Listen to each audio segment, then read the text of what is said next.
There are 3 conditions in order for you to do a price raise. Condition number 1 is that you need to make sure that you have other clients who are consistent. If you do a price raise when you have no other consistent clients, do not come crying when your income drops to 0. Condition 2 is that you have recently over-delivered for the client that you're about to raise it for. If you've been doing a shitty job and you've been missing deadlines and you haven't even been doing good videos because this guy barely pays me, don't expect the price raise to go well. And criteria 3 for being able to raise this price is that he is ready to actually give another video. When it comes to the timing of when you say, hey, I want to charge this much, it is important that you set it and say it at the right time. Let's say you just finished a video and you tell him, hey, here's the video. He says, cool, thanks. And you say, cool, by the way, next video is going to be 25% more, insert number that you want to charge. The guy's just going to say like, okay, cool, I'll think about it. And then next week is going to go with another editor. Compare that same price raise to if you said it right before you're about to work on a project. So let's say you've given the video, you've over-delivered, he says, thanks, awesome.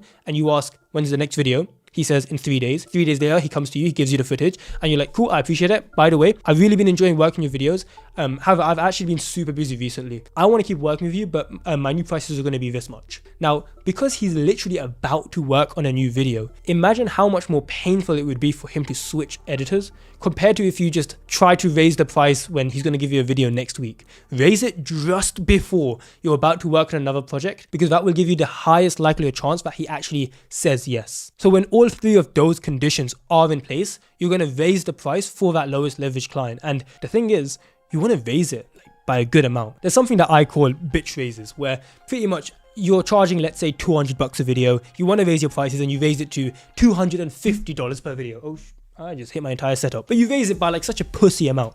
Here's the thing. You're gonna risk the relationship by you raising your price. Even if you went from $100 to $101, you still risk the relationship. So if you're gonna risk the client relationship, you might as well make it worth it if he says yes. There's a chance he's gonna say no anyway. So if he does say yes, it might as well be worth it. Because here's the thing.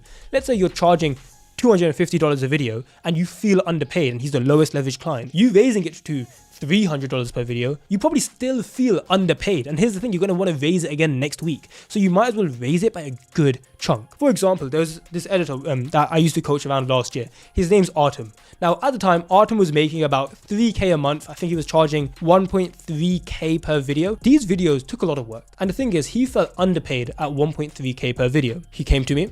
He was like, hey, I want to raise my price. And I asked him, how much do you want to raise it by? He said 1.5K. I want to raise it to 1.5K. So he's doing a $200 raise. I told him on that call, that is kind of silly.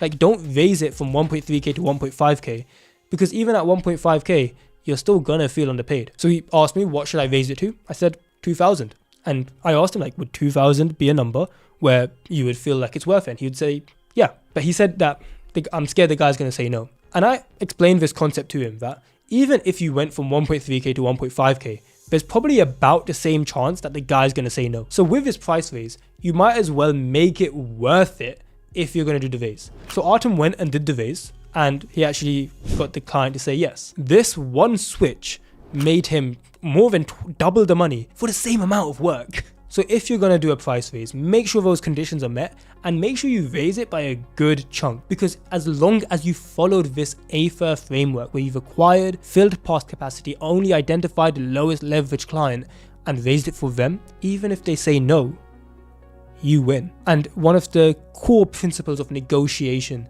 is that the person who will win a negotiation, it'll always be person who's more willing to walk away. If you're a freelance video editor and you want to get more clients, I've got something for you. It's a completely free outreach tracker. It's the same one we use with all our coaching students, and it's going to allow you to be able to send more messages to potential clients, get more replies, and also be able to close them at higher rates. So go get that free tracker in the description.